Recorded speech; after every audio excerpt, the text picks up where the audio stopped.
From the Oregon State University Extension Service, this is Pollination, a podcast that tells the stories of researchers, land managers, and people like you who are making bold strides to improve the health of pollinators. I'm your host, Dr. Adoni Malathopoulos, Associate Professor of Pollinator Health in the Department of Horticulture.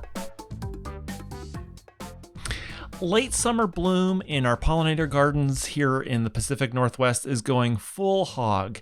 All the composites are out, the asters, goldenrod on the east side of the Cascades, rabbit brush, and they're bringing forward a whole bunch of our late pollinator community, in addition to the, honeybees, for example, and other social bees that are trying to kind of get themselves all stocked up before winter comes.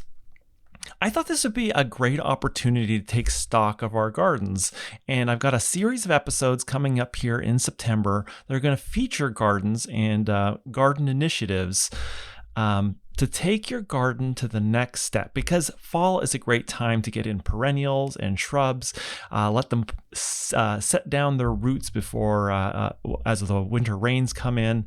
It's a great time for shrub and perennial establishment. Today, I'm going to start this series off with a very special guest, Sarah Wittenberg. I've been trying to get Sarah on the episode for a while. She is very busy. She heads up Pollinator Partnership's Bee Friendly Garden Initiative. And she's been with Pollinator Partnership for a number of years, working in the ag sector as one of the NRCS Pollinator Liaison positions, but she is now heading up the Bee Friendly Garden Initiative. So in this episode, I'm going to hear a little bit about this initiative, how you might be able to get involved, but also some of the resources that are available for those of you like me who want to take this fall as an opportunity to retool our pollinator gardens and bring them to the next level. So without further ado, let's talk with Sarah Wittenberg from Pollinator Partnership this week on Pollination.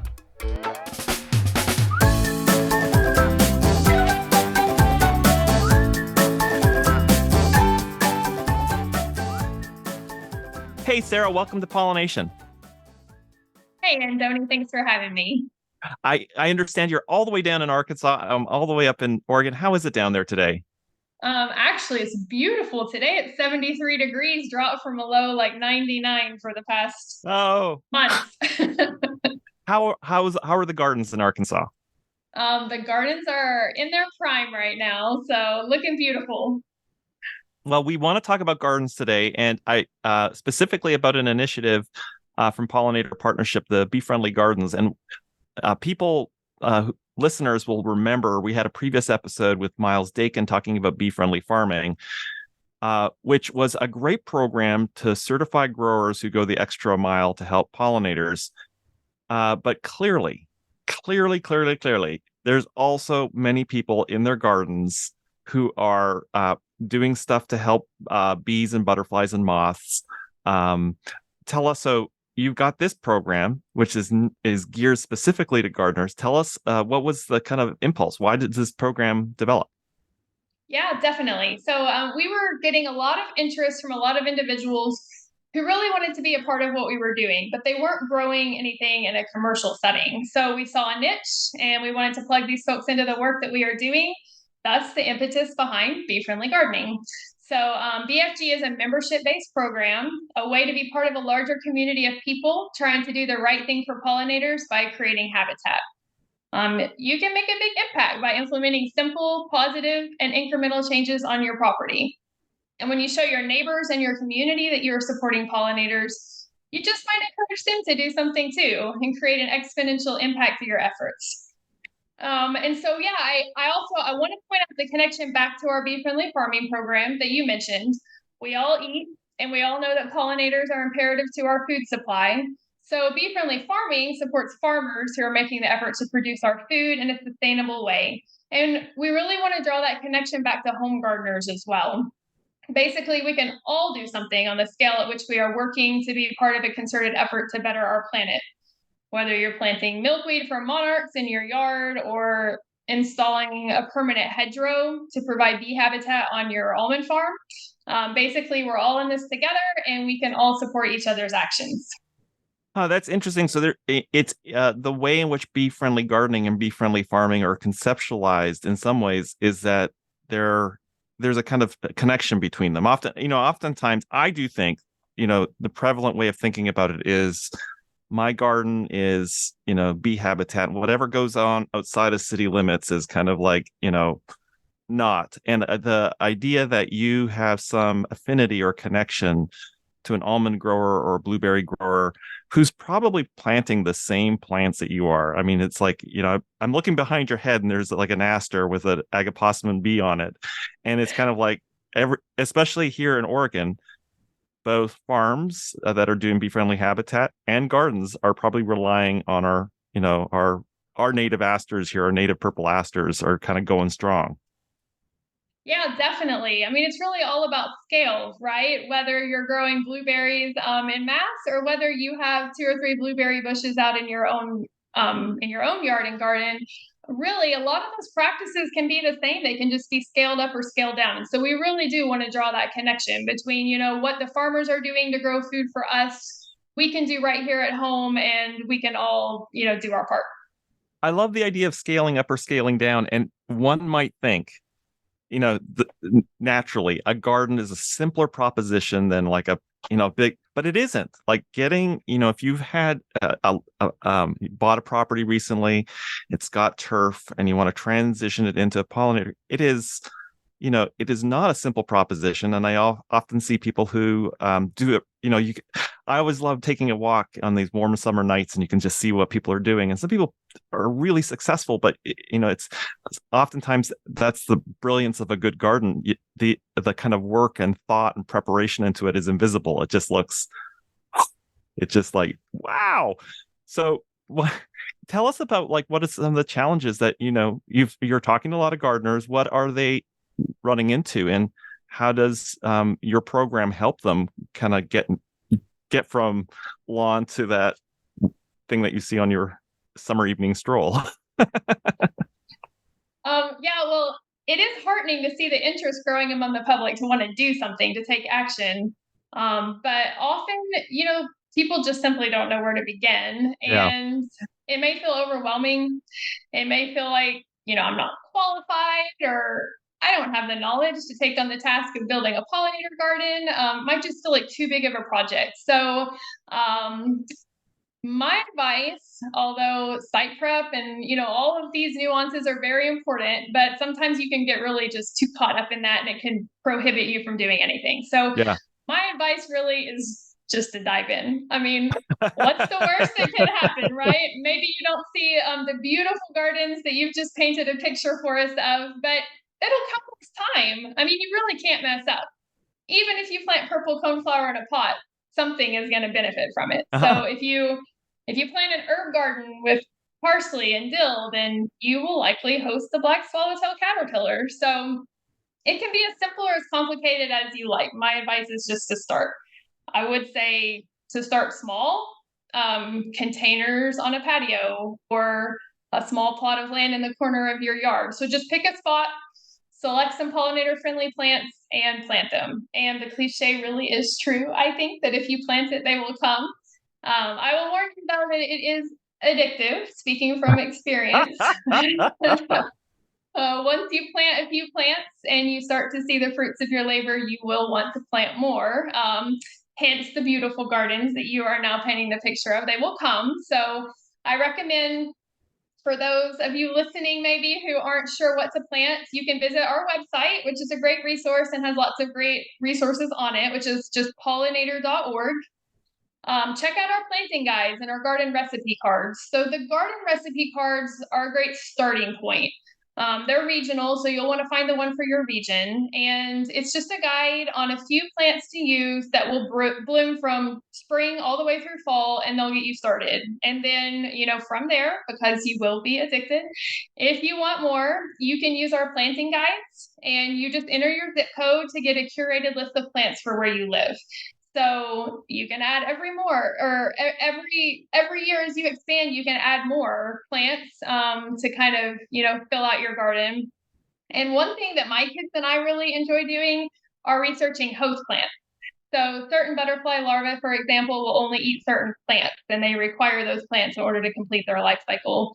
So monarch butterflies, kind of the classic one, they will only lay their eggs on milkweed, and it's estimated that we need something like 1.6 billion stems of milkweed on the North American landscape to sustain our monarchs, which are in trouble, by the way.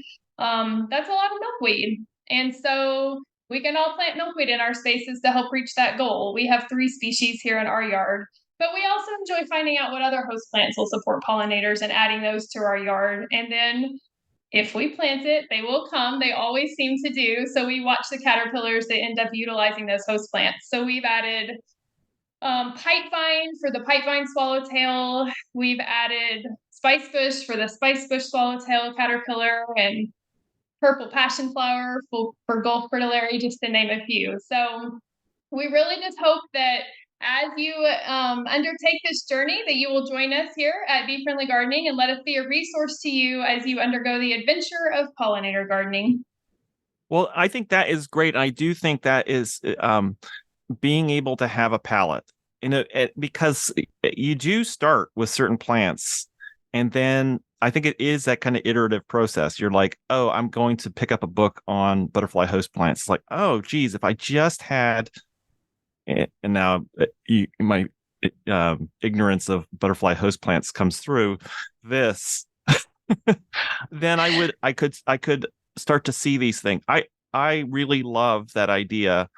There's somebody in New Mexico we're trying to arrange a podcast with who's gone off in a deep way. I was going to off the deep end, but in a deep way, documenting the biodiversity on their property.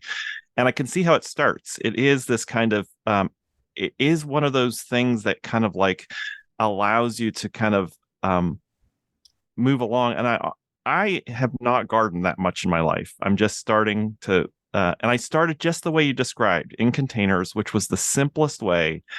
It's, for a fool like me, it pulls off. I got the plants there. There's not a lot of weed competition. It's got great soil and it looks good. And I felt successful, but I could see how each of those steps, you kind of get some success.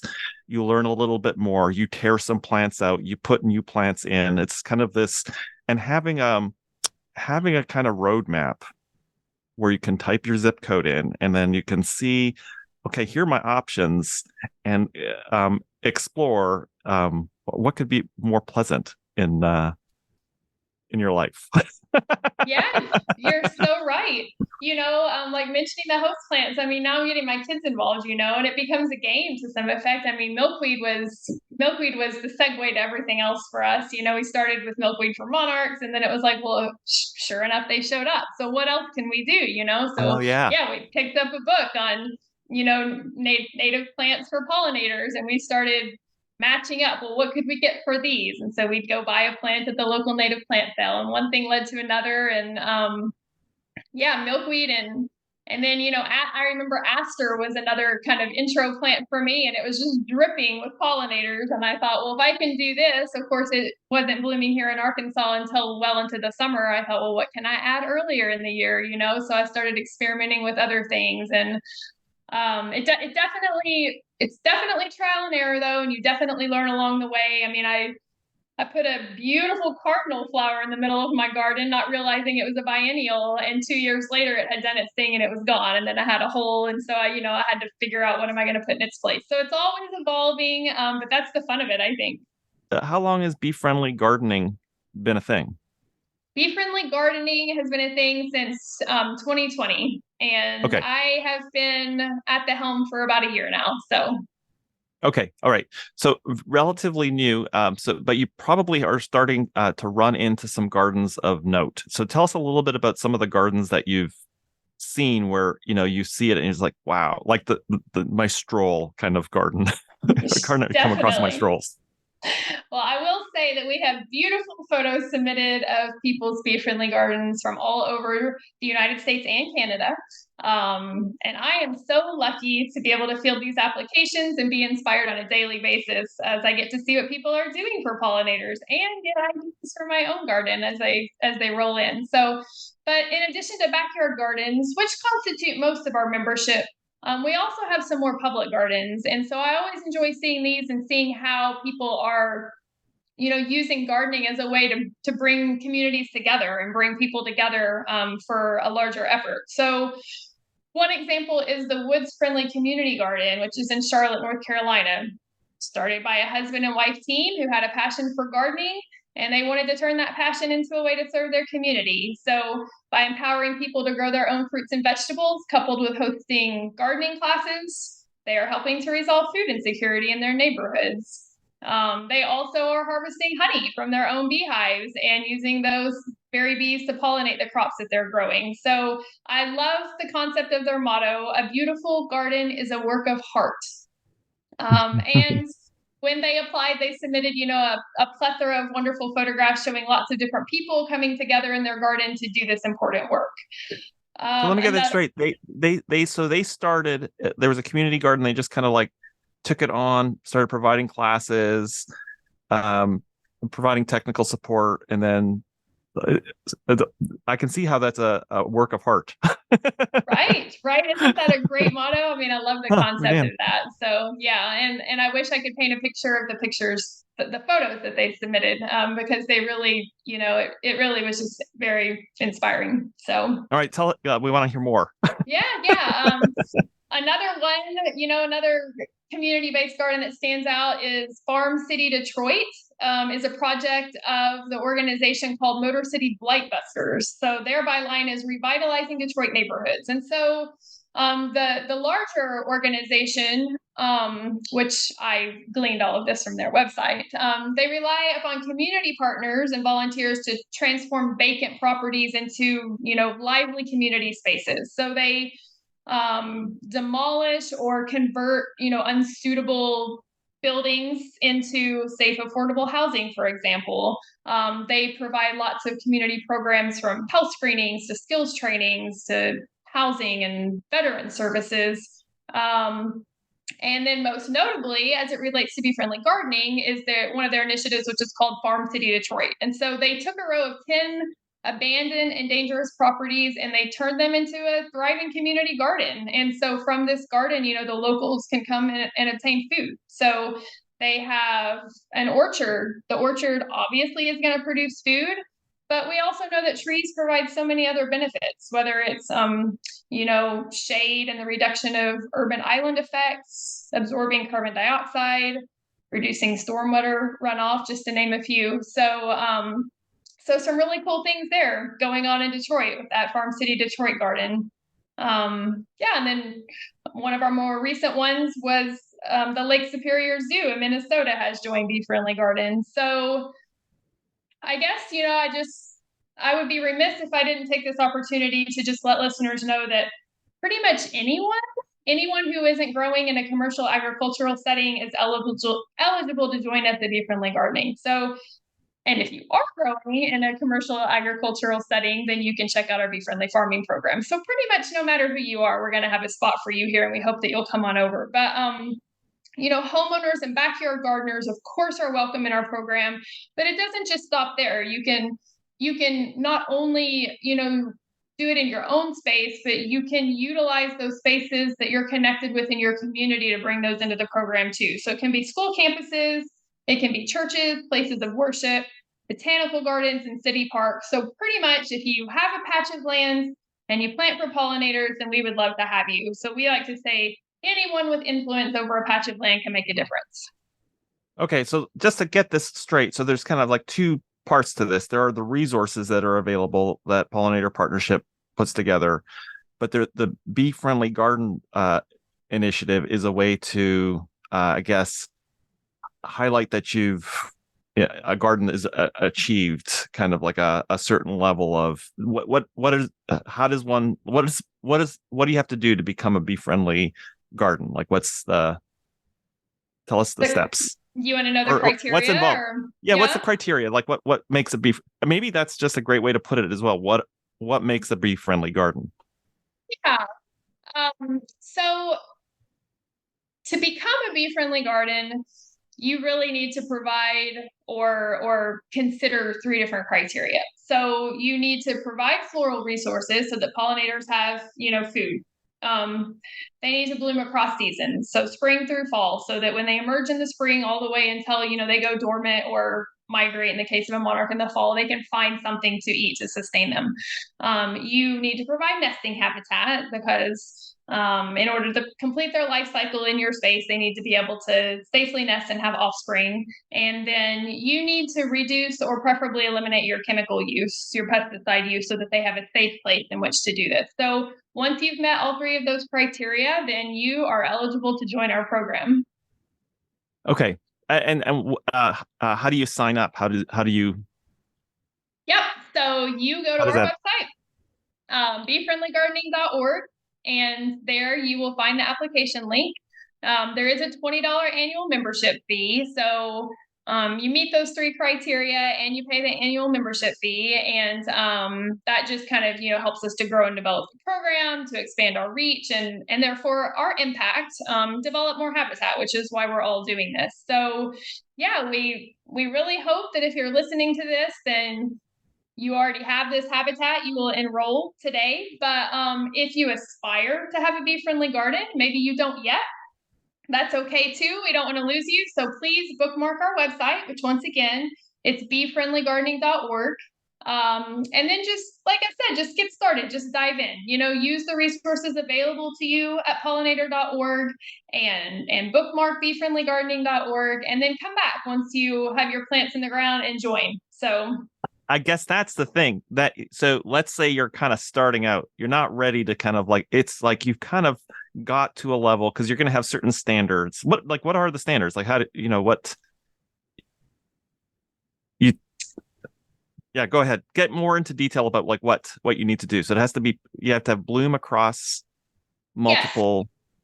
Yes. So again, like those resources that you directed people to earlier, if you wanted to go on there, if you wanted to get started on your garden, so we're kind of getting into the nitty gritty here of site prep and things. Is that, yeah. So you definitely need to do a little bit of research on site prep. That's so important. It's going to really pay off in dividends later if you do your research up front, because you're not going to be battling the weeds and the things that are just kind of a constant bane to a gardener's existence, right? So do your due diligence, do some site prep, get rid of any invasives that are there, any, when I say quote weeds, the things that are going to be invasive and outcompete the plants that are what you're wanting. So eliminate that. And there are various ways in which to do that, which we can provide.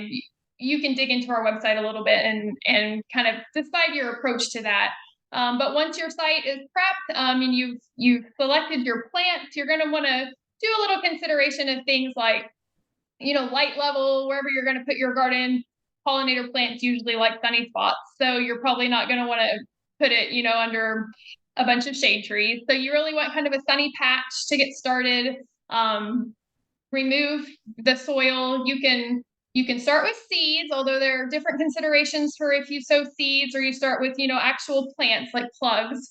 If you go with the seed method, then sometimes, you want to probably plant over the winter. A lot of people like to do like a winter seed sowing because they get that freeze thaw cycle, which helps them to germinate and make sure that they are into good contact with the soil, like good bare soil, seed to soil contact. And then if you do plugs, you can plant those in the fall or the spring. You'll just want to make sure that they're well watered throughout the first season until they become established. And then, if you're going with native plants, which is really kind of the gold standard, natives for your areas, we certainly still advocate for non-native, non-invasive species. Those are totally fine. I know people have a lot of garden favorites. As long as they're appealing to pollinators, then you can incorporate those too.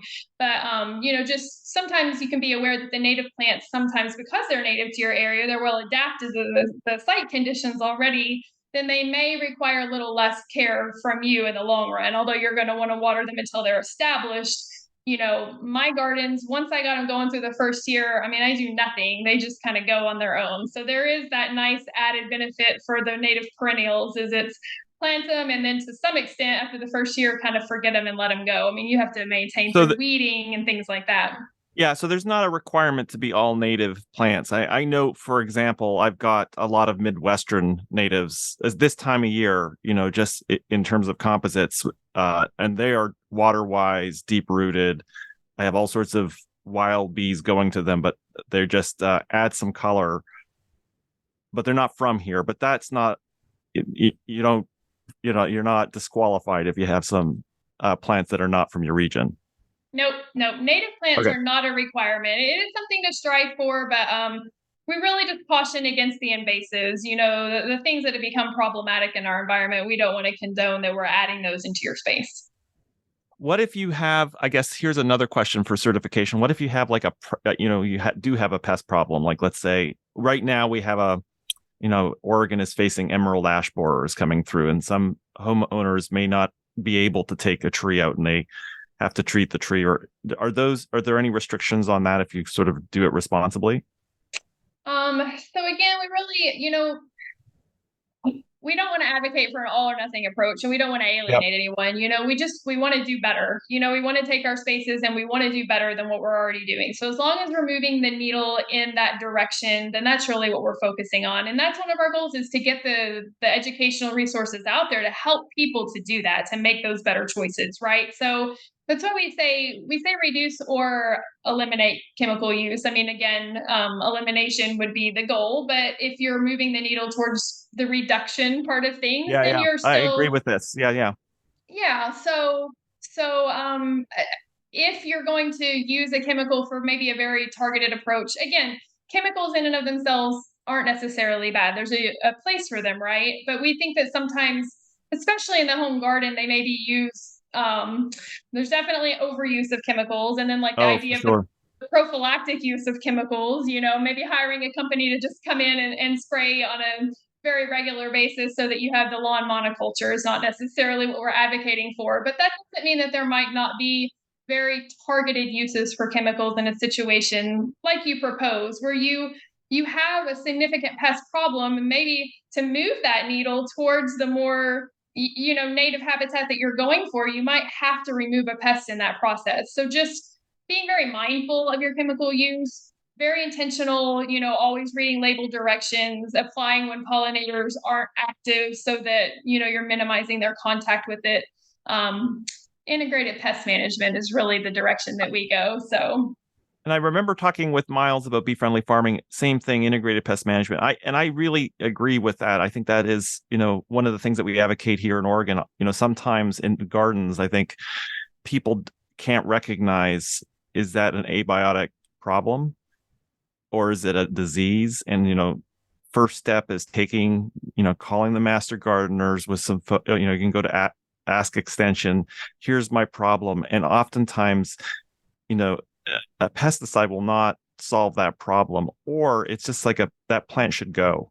That plant is always going to have problems. Pull it out, there's so many good plants that can look the same stature, bloom times the same, and will never have a problem, and kind of like knowing when to cut your losses. yeah, those are all really good points. And I think, you kind of said something that made me think. I mean, really, use the tools available to you and make chemicals your last resort, right? So Yeah. like you said, maybe you haven't even diagnosed your problem, and so many people are quick to reach for them first, where really it should be your last resort once you've tried other methods. Well, I imagine that a lot of people, I mean, after you go through this process and you certify and you get a sign, right? You get a sign on your property. I imagine that is exciting to people because it becomes a way of share. You kind of advertise, I'm doing this, and then maybe other people in your community drop by and you talk. And I tell us a little bit about how you envision bee-friendly gardening, sort of building a network of peers, of people who can sort of share ideas and help each other. Yes, community building is one of the primary purposes of bee friendly gardening. So it's a way to connect like-minded people with others working towards the same goal, a way to collaborate, share ideas, fire each other, and just provide support and encouragement. So we provide multiple avenues for our members to connect with each other and share their stories. When you sign up for BFG, you have the option to have your garden included on our map. So that way members can see where other members are located around North America. Oh, that's great. Yeah, maybe there's a fellow BFGer in your community and you wouldn't have known that, but maybe you see them on the map. And so it really kind of creates that, sense of place, I think, amongst our members. Upon acceptance into the program, you'll receive a digital welcome packet. And through this, you will gain access to our members only webpage, which is kind of the hub of all things BFG. You will be able to join our BFG Facebook page, and there you can share photos of your garden, interact, by commenting directly on other members' posts. We will encourage you to join our iNaturalist project and upload observations of the critters that you see utilizing your BFG. This is a way for us to track the collective impact that our bee-friendly gardens are having. And then you mentioned the sign. So when you sign up, you will receive a coupon code for a bee-friendly garden sign to spread the word about the good work you are doing. So these signs are great conversation starters with your neighbors.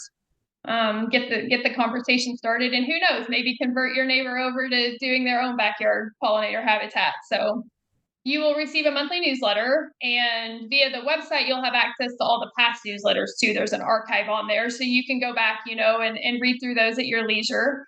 We encourage members to submit photos and articles for the newsletter, so you have one more chance to kind of tell your story. And you can access merchandise such as our bee-friendly gardening hat, which is exclusive only to members.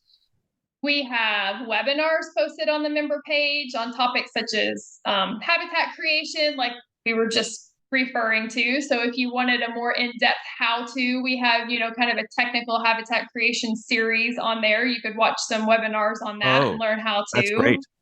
Yeah, another one on integrated pest management, which we also were just referring to. So some nice, webinars on there available to members. And, at times you will have access to special opportunities. So just last month, we closed a Toyota sponsored native seed grant that BFG members who applied for that seed would get priority on. So some priority access things for members. So yeah, just really focus on that community aspect, like you mentioned. That's fantastic. That's a lot of different parts. And I remember the seed grant sort of, popped up a few months ago. And that's great to know that, you can get some, you can apply to get some seed that's kind of specific for your area. And, but you can also get the sign. And also, I personally love the idea that I'm actually going to type in Corvallis, and I'm going to go on a little walk. When I take my stroll this evening, I'm going to go look for all the bee-friendly gardens in Corvallis. But there you go. Well, let's take a quick break. We're going to come back. We have this section that we do with our guests. Looking forward to seeing your answers, Sarah.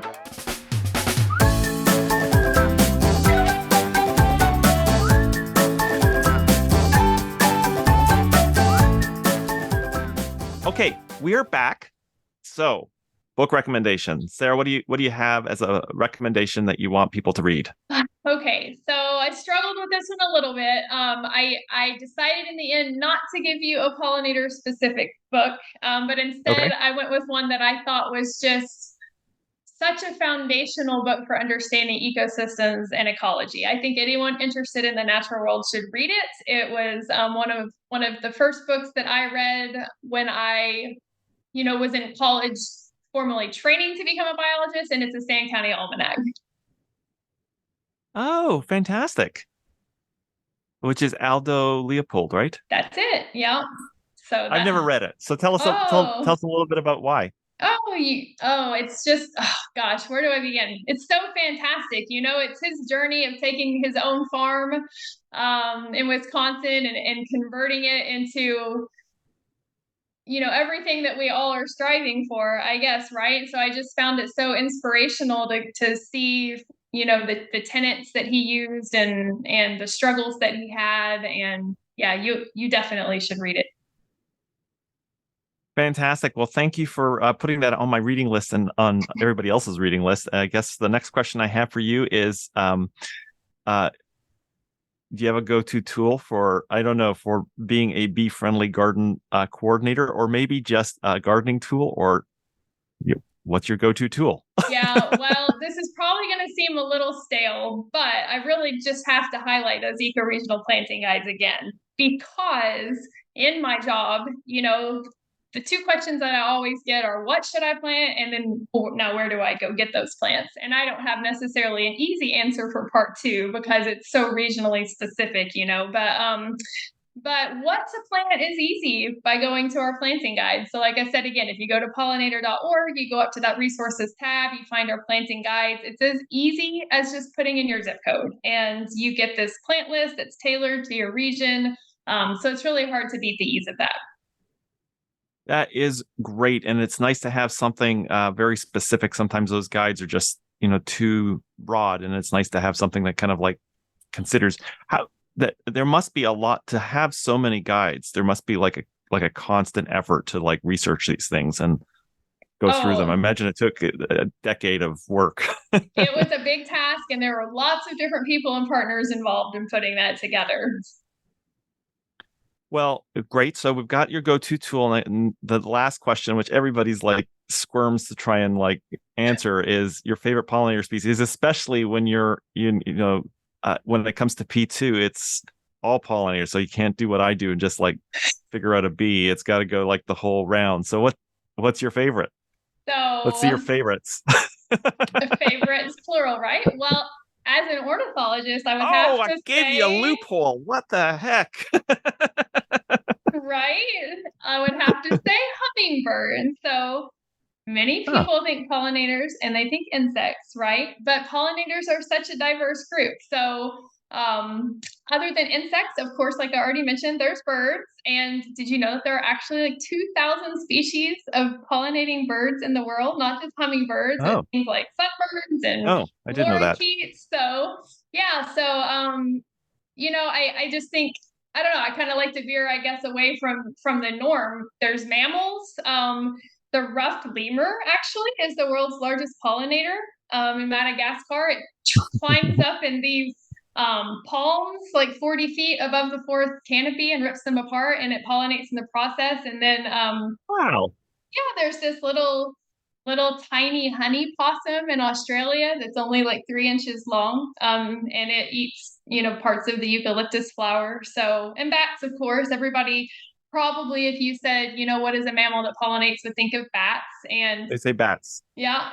And they would not say lemur. I'll tell you that. They would probably not say lemur. And I, not even that long ago found out about this tiny honey possum. I didn't even know that critter existed, and it's so cute. You should look it up. So, but yeah, bats. But there's reptiles that pollinate. There's skinks and geckos, and I'm sure, probably lots more in more tropical places. And even underwater, we've discovered that there are seagrasses that are pollinated by tiny crustaceans. So that was crazy. But if I were to choose an insect pollinator, I would probably say, like, right now I'm really in love with the hummingbird clearwing moths. I think that those little sphinx moths, or big sphinx moths, I guess I should say, are so cool. And maybe because they appeal to me because they look, more like a bird than a bug, with these little chunky furry bodies. And unlike many moths, they come out and feed during the daytime. So